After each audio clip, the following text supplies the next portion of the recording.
You're listening to The Rich Life Revolution with me, Michelle Cooper. My mission is to empower you to step into your next level of wealthy. You'll hear all the deets, a little bit of inspiration, and real life takeaways so that you can create your own rich life revolution. Let's dig in.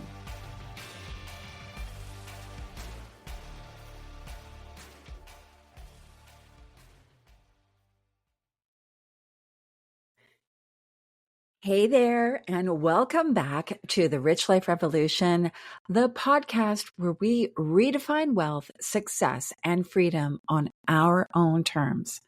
I'm your host, Michelle Cooper, and today we're diving into a conversation that's going to change the way you see your past, your growth, and your ability to manifest abundance. I am joined by the amazing Megan Dirks, who brand coach and creator of the Girl on the Left project, where she helps women embrace the messy, raw, and transformative parts of their stories, because those are the moments that shape our success. If you've ever felt stuck, doubted your progress, or wished you could just move on from your past, this episode is for you. Megan and I are unpacking why acknowledging and honoring your past self is actually the most powerful form of manifestation, and how doing so can unlock the next level of wealth and abundance in your life. Trust me, you do not want to miss this conversation. So grab your favorite drink, get comfy, and let's dive in.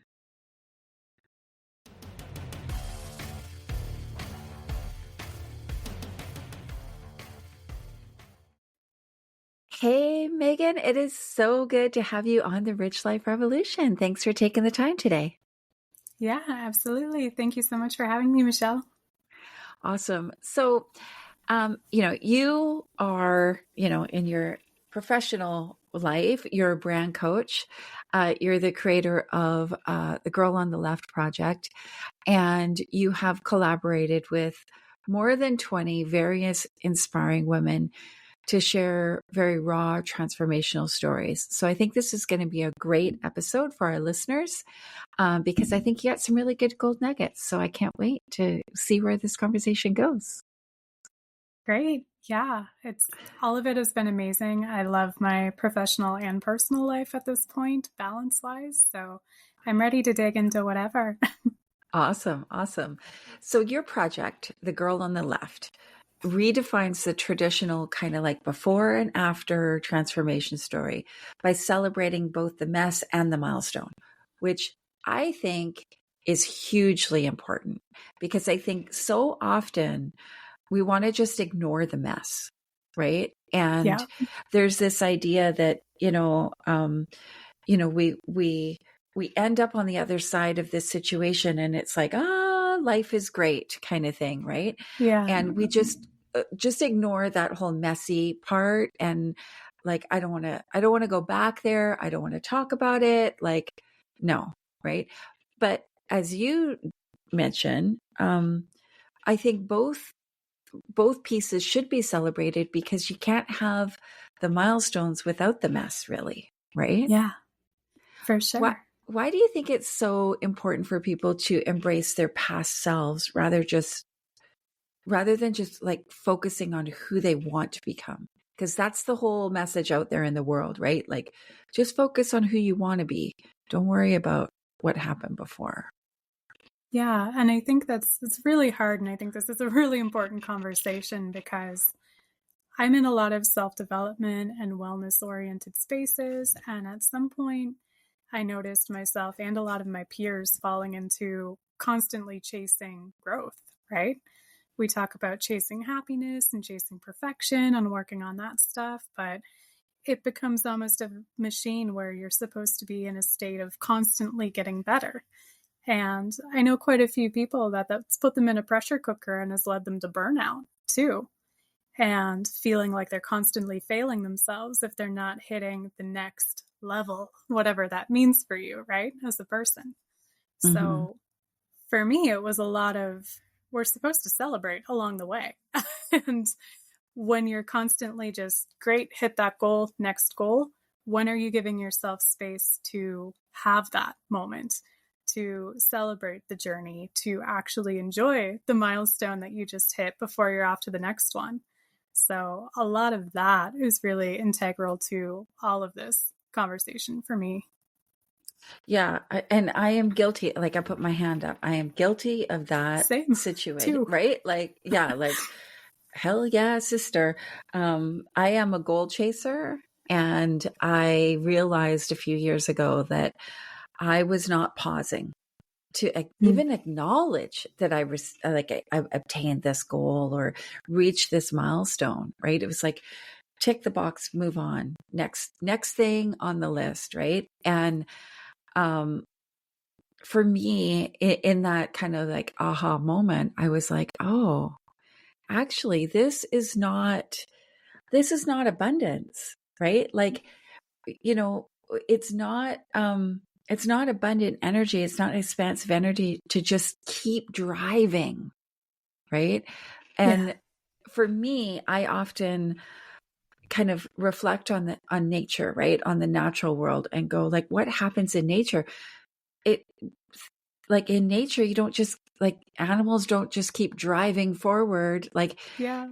like, I don't know, a lion kills a wildebeest. It doesn't go on to kill the next wildebeest, Yeah. 10 seconds later, right? Like, it, it pauses. It obviously eats, right? But like, there's this cycle that happens. And I think, like you mentioned, we don't pause necessarily, or many of us don't, maybe.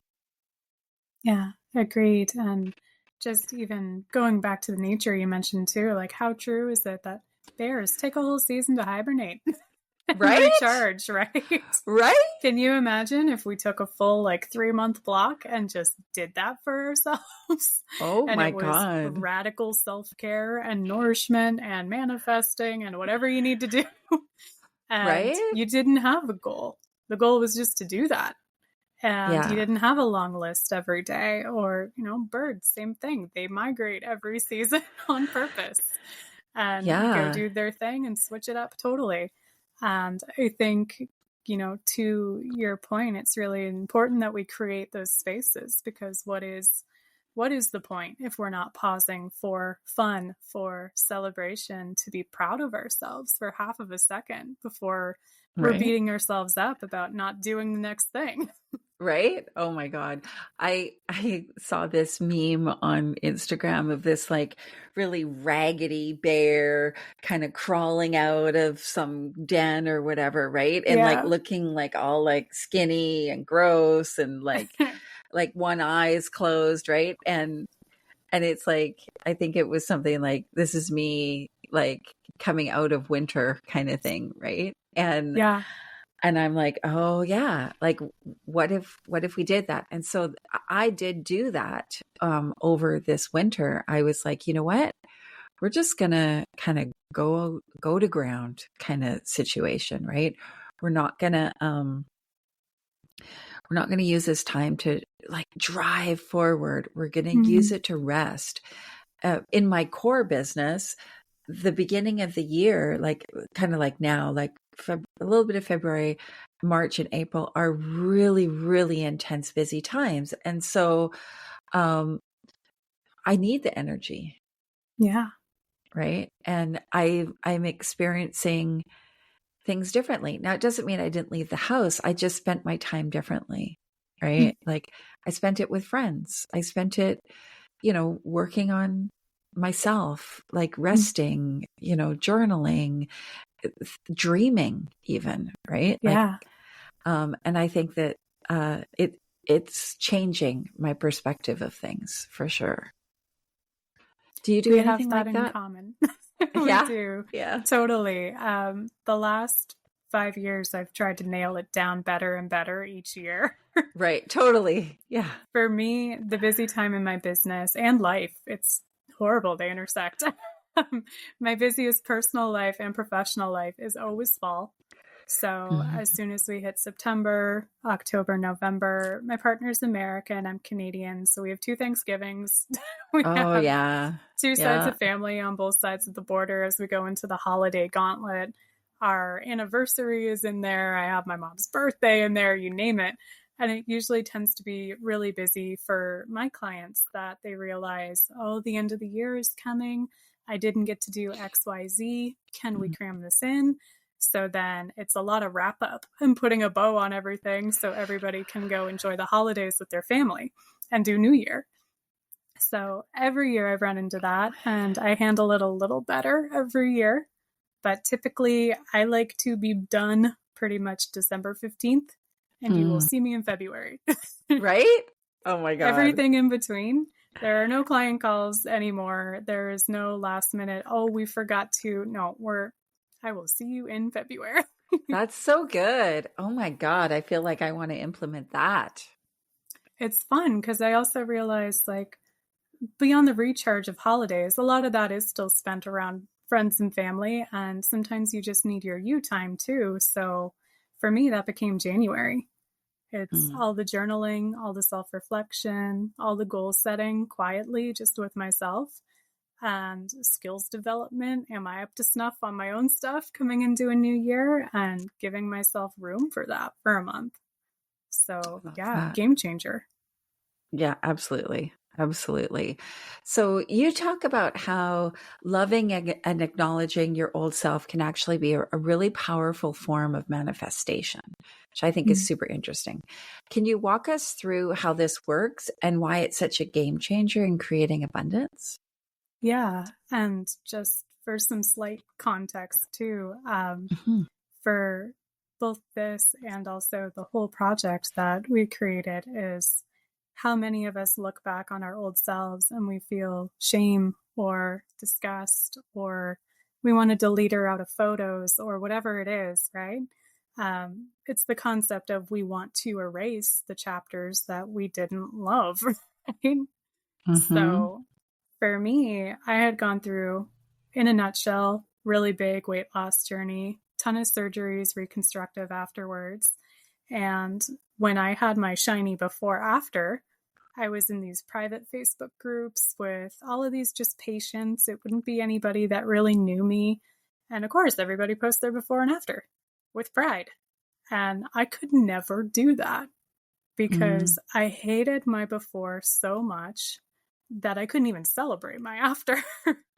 Wow. So it took me quite a few years to kind of get past that block, to realize that she was the one that did the hard work. She was the one that woke up when I wanted to sleep in. She was the one that got to the gym when I didn't want to go to the gym.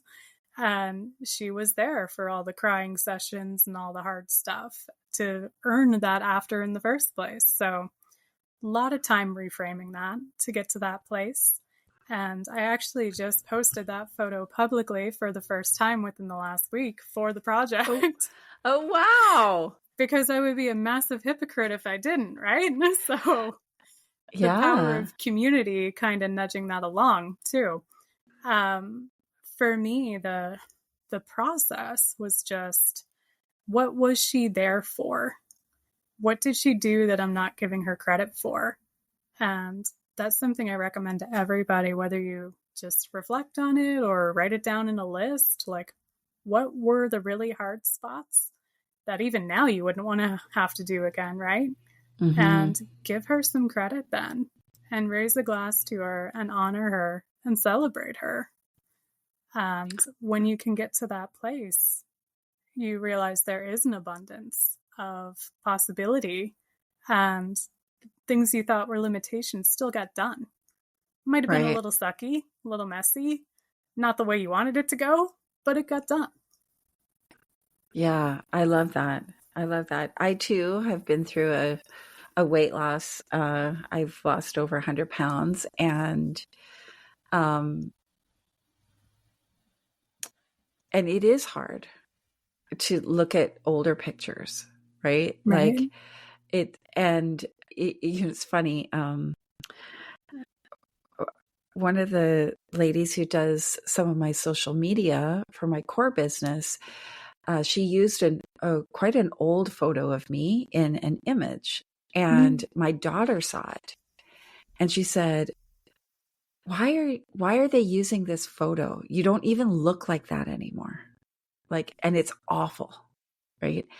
And I was like, oh, like it didn't really bother me, but it bothered her, right? Yeah.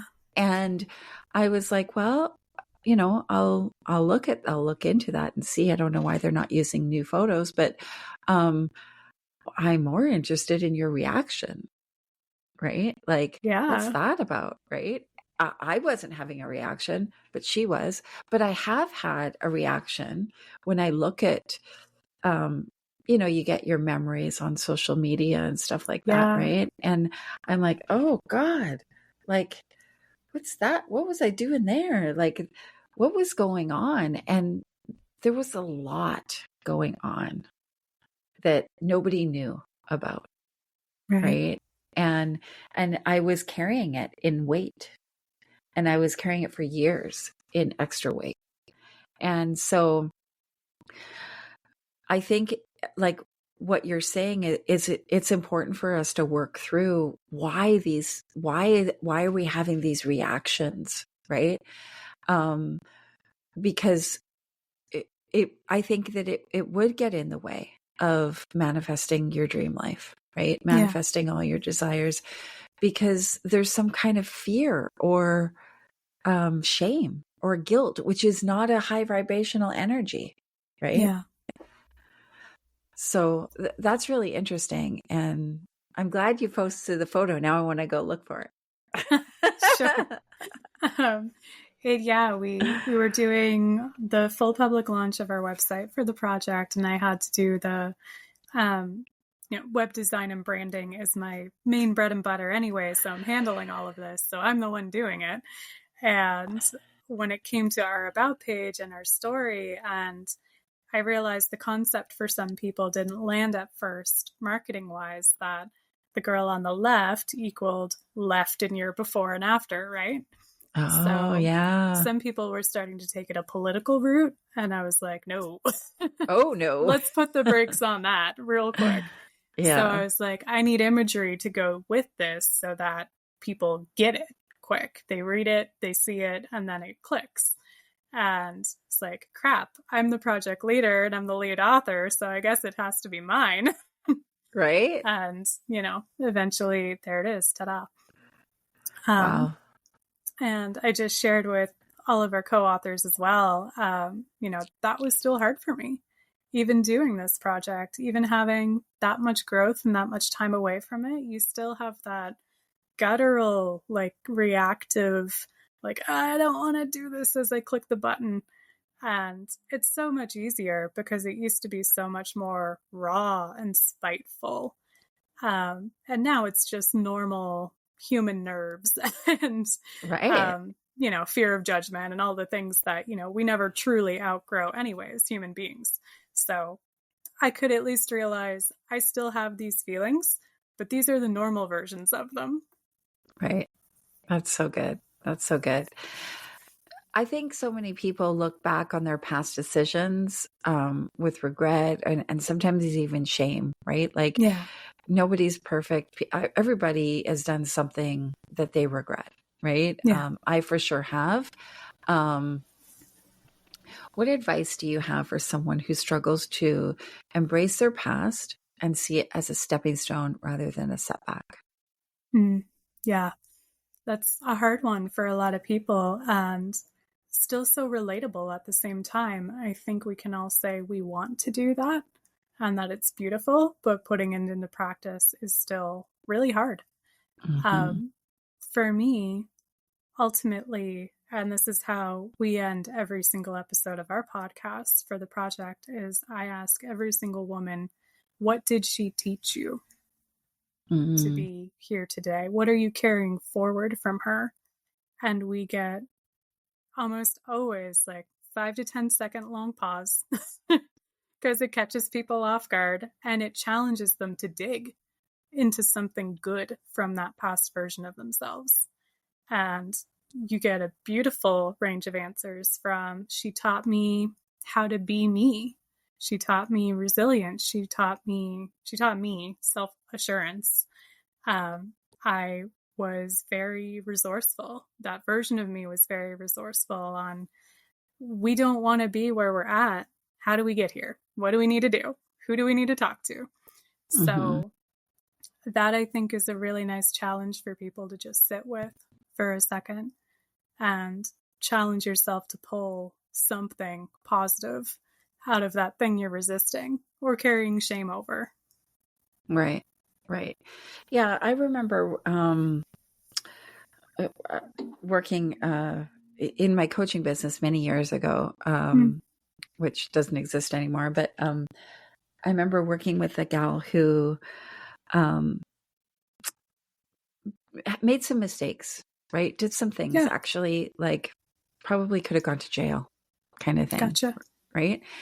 And she was really struggling with it. Like, she was like, that's not me now. And I know I did these wrong things and these really bad things and I hurt people. And it's like, I remember her saying, it's like I've put this person and these memories into a little box and I've locked the door, locked the box up, and it's away and I don't even want to open it up. Yeah, Have you ever heard that from your clients or your listeners or anything? absolutely. And it's something I run into a lot.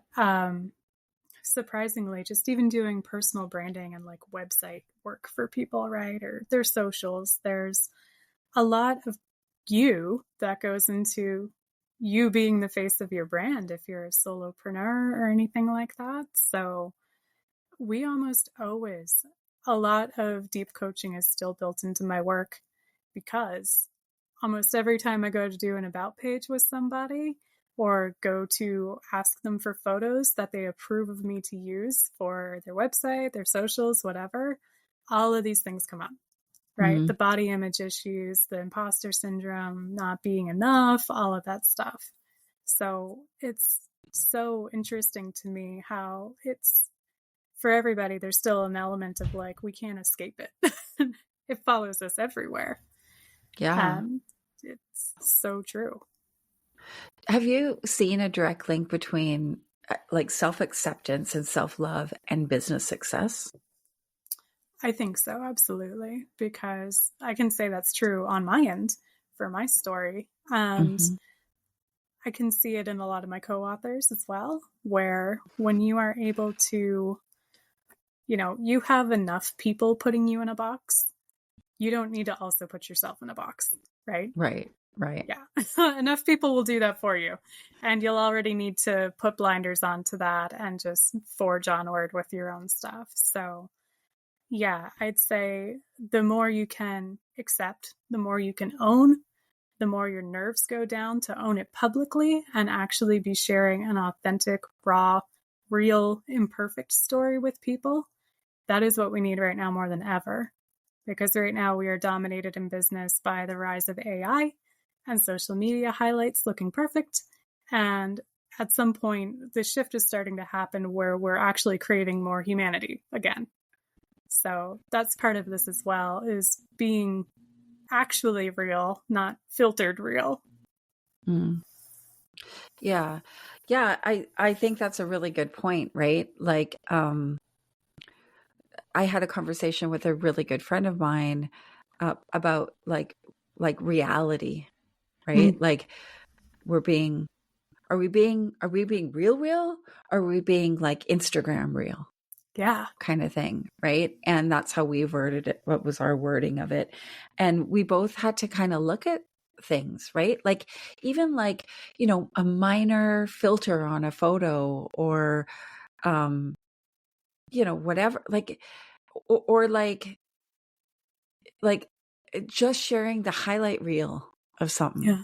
right? Like, and I think that can be really hard for some people. I know it's hard for me because um I think often, like, I just want to move through the hard things, Yeah. right? Like, it's like, yeah, business is hard sometimes, or life is hard sometimes, or I have feelings about stuff, um and I do share a lot on social media, but I tend to share more of the positive stuff, or the things I'm proud of, rather than the messiness of it. But I know that when I'm real, rather than what I call Instagram real, people relate to that. Right. And absolutely. And there's huge impact there. So it's for sure. And it's not easy. Right. No. And I'm guilty too, right? Like I think we naturally, as people that want to help people too and want to inspire and motivate, you want to share more positive naturally. I've noticed for me, I'm trying this thing out this year where I kind of compliment sandwich myself in the posts where, okay, we've achieved this milestone. Also, this and this went to shit in the middle, guys, and you need to know that. And here's what we're going to do next. Oh, that's so good. What a good approach. I'm trying to layer in some negativity in a way that's real and isn't just like, crapping all over myself, but is still able to celebrate the win and say, we did hit these hitches too. This happened. Yeah. Yeah. I love that. I'm going to take that away from our conversation today.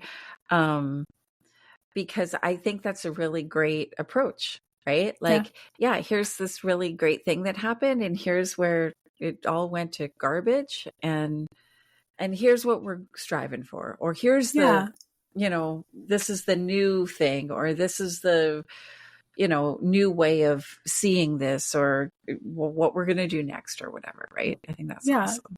That happened literally within the last week.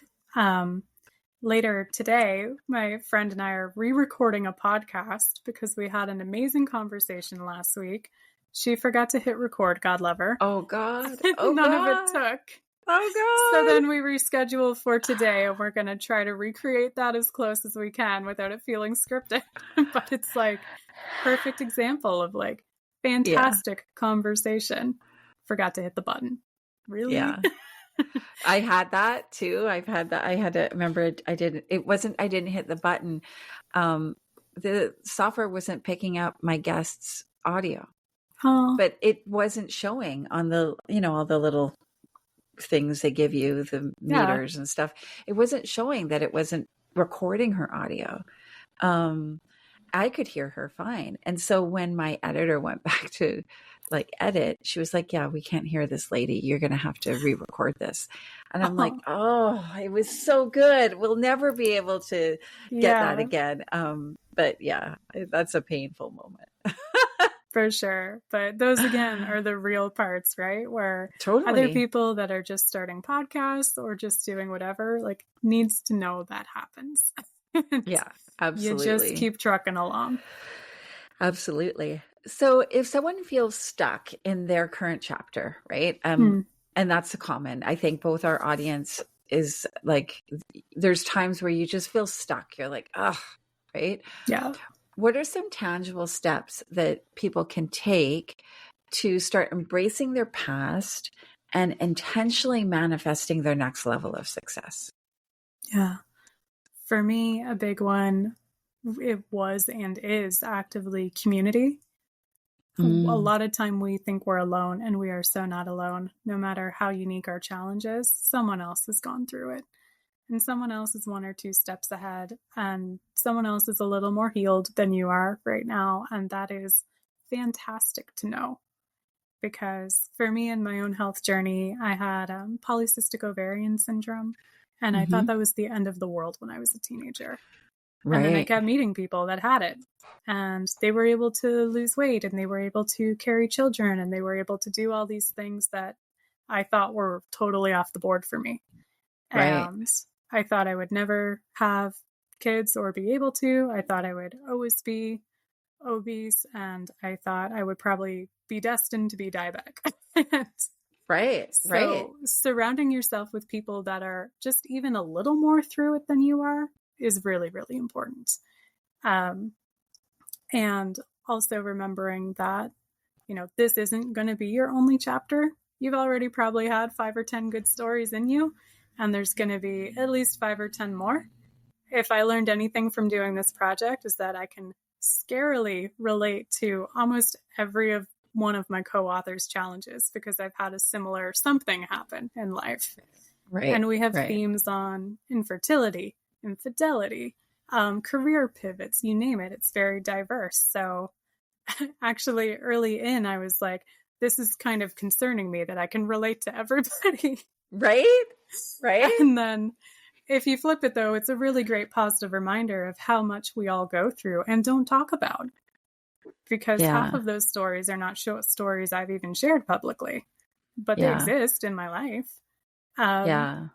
So yeah, for me, it's remembering that this is not your only chapter, and that there are people you can connect with to kind of look up through.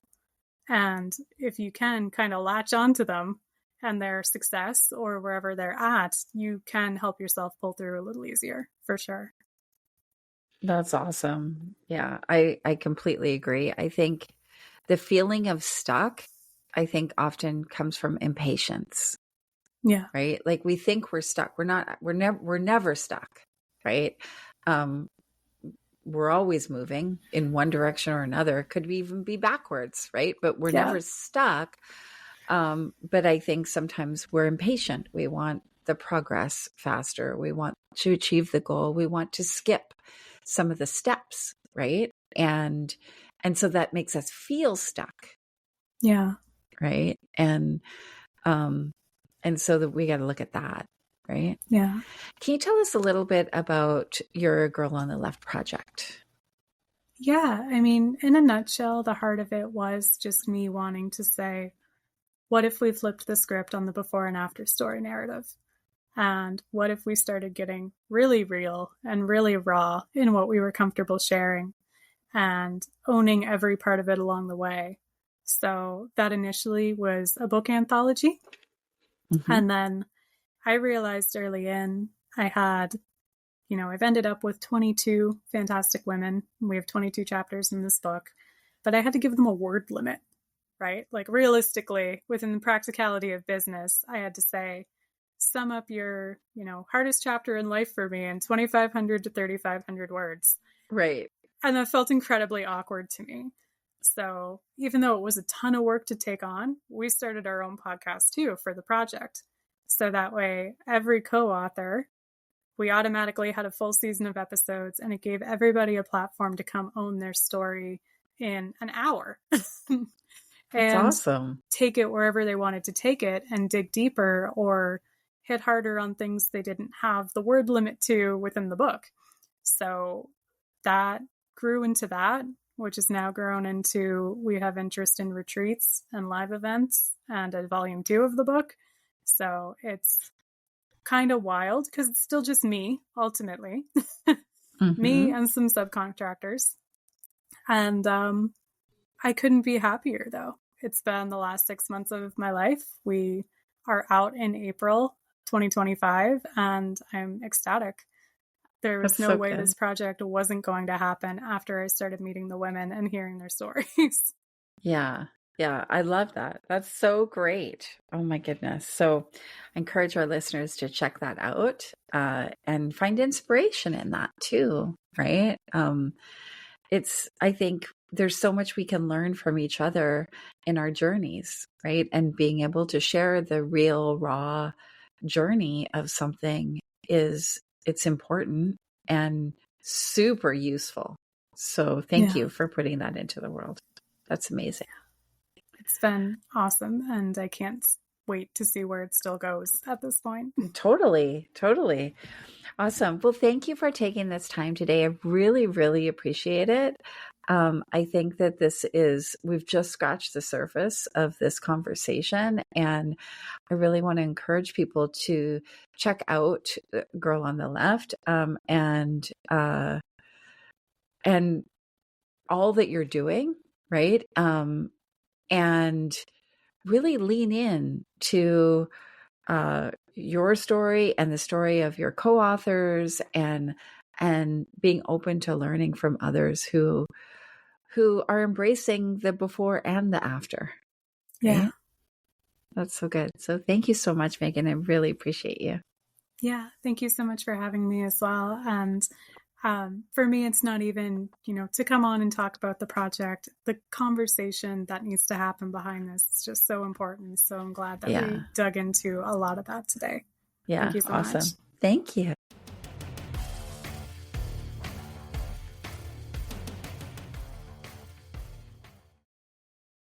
Wow, what an incredible conversation. Megan dropped some serious wisdom about why our past selves deserve celebration, not shame, and how that shift in perspective can open the door to abundance. If you love this episode, do me a favor, screenshot it and share it on Instagram, tagging me at Michelle B. Cooper and Megan at The Girl on the Left so we can keep this powerful conversation going.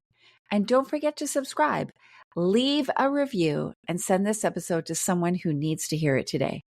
And before you go, remember, your past doesn't define you. It prepares you.